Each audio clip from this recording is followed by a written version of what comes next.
It's springtime.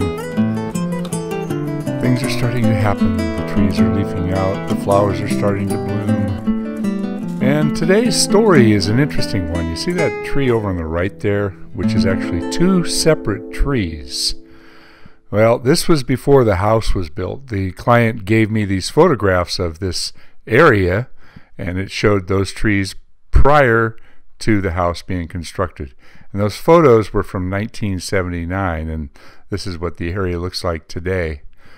So let's start off with what I always like to do, is inspect the base of any tree that I'm getting up into. That's for a number of reasons. When there's construction around a tree, there's oftentimes construction impact, either damage from heavy equipment, compaction. Many things can cause problems with a tree, but just having a house plopped on top of the root system is bad enough. So I find it very interesting that in those initial pictures you could see that it was two trees and they have grown and merged as one, but I can't really see a delineation or a union line that shows where the two trees actually are separated. So I've got Jorge up in the tree, and honestly I'd say probably 75% of the job was working with the pole saw. It's such a wide spreading tree. There was one big infestation of mistletoe, and it was just from one location. Usually it's scattered through the tree, but it was going all the way around. So I'm trying this is kind of an experiment. I read years ago, I think it was in Sunset magazine, that people were experimenting with putting black plastic around the tree. And I've tried it with black plastic, but it doesn't seem to hold up. So I'm trying really wide black Gorilla Tape.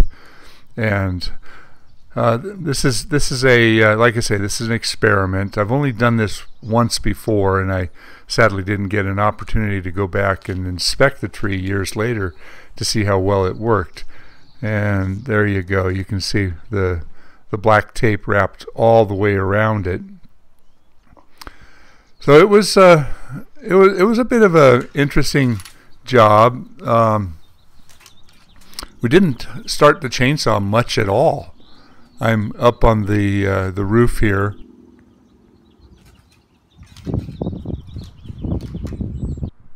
There's a close-up of that black plastic. I don't know how long it'll last, and we'll probably have to remove it after a few years, but time will tell. Let's see if it inhibits the growth of that mistletoe. So as you can see, this is a very wide spreading group of two trees that are now one tree. It'd be really interesting to see what the graft union looks like, but it seems to have taken on the stature of a single very wide spreading tree. Now when working in a big, this is actually a valley oak. When working in a big valley oak like this that is super wide spreading, it's often difficult to get a center tie-in that you can reach all the way around. So I'm up in the air here. I think I'm in the bucket truck kind of perusing the area. And if you look at those earlier pictures, you can see that now there's actually quite a few more trees interspersed with the homes that are up there. And many of these trees are getting bigger. There's a big old home going up.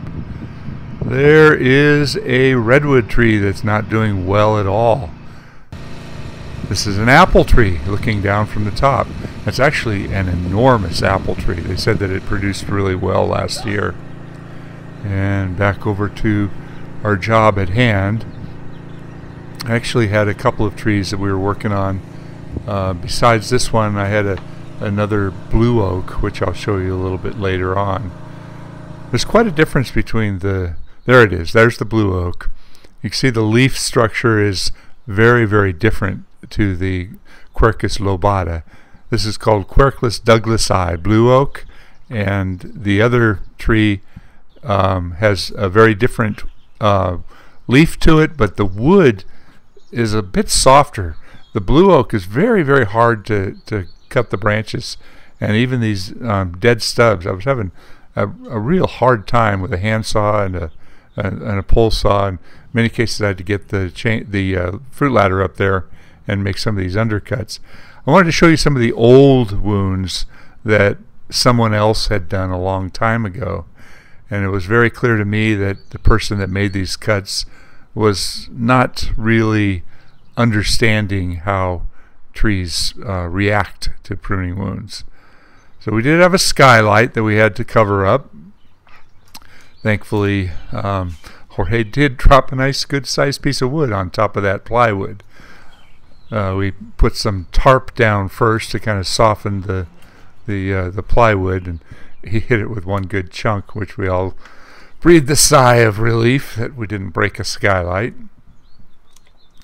It's hard working over a house, and especially when you're dealing with such brittle, old, ready to fall off dead wood.